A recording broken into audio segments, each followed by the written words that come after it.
They're coming thick and fast. More eights. This is the Junior Open Eights event, the Princess Elizabeth Challenge Cup. Radley College, red and white. Radley on the left, Latymer on the right, coming together a little bit very early, but I think a correction there by the Latymer Cox keeps them clean. Here comes the umpire. It looks like Alison Fairs. She will keep them apart and want a fair race here. Radley, well, we're picking them up, aren't we? Looks like they may have got a couple of seats already. Yeah, a really strong start from Radley. Fearsome racers on the Henley stretch. They always tend to find a bit of speed at this time of year, whatever they did at the National Schools Regatta.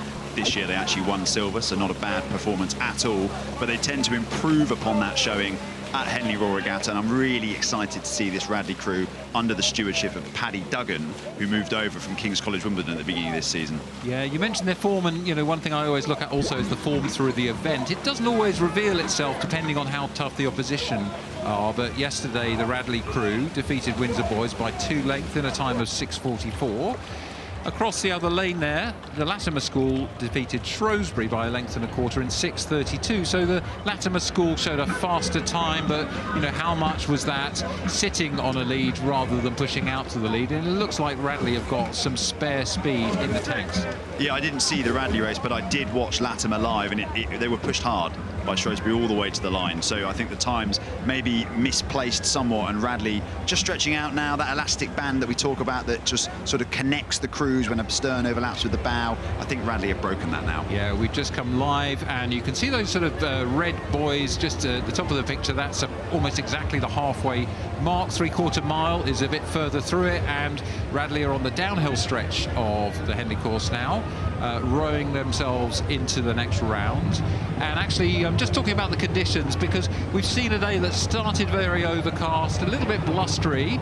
I went rowing this morning before the regatta just to check out the course, and it was turned from a head to a tailwind pretty early, and it's been fairly consistent, Tom, hasn't it? So the crews haven't had too much difficulty. The chance of a mishap with steering or something else is pretty low. Very limited. I mean, look, if we compare it to the conditions we had last year, which at times were tumultuous, this has been a perfect day for rowing on the Thames. And Radley now just able to stretch out, and you know the support they're going to have on the banks, both themselves and Latymer, who, a word on Latymer, this is a generational crew for that boat club. They've had a phenomenal season coached by Nicholas Barry Parker.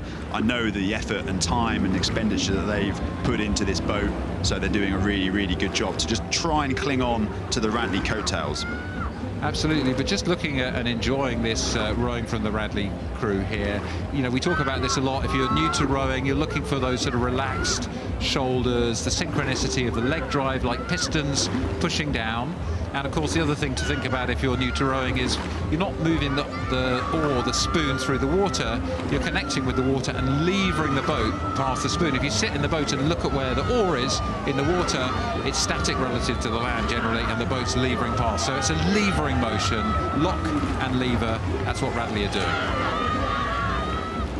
Good day to be at Townsend as well. We saw Tash Townsend St Edward's girls crew win earlier, and now Sam Townsend, who I think is master in charge of rowing at Radley College, it looks like his boys will be progressing through, barring anything late and dramatic, which I don't think we're going to have. They're on the Berkshire Bank. They're going to get the lion's share of support there from the still hundreds of people thronged in the stewards' enclosure, enjoying the sinking evening sun.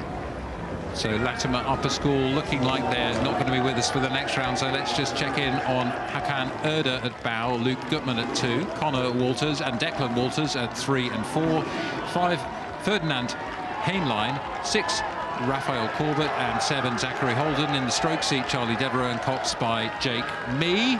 Look at that beautiful view. If you want to know why people from around the world want to come to Henley, 180-odd international crews this year entered.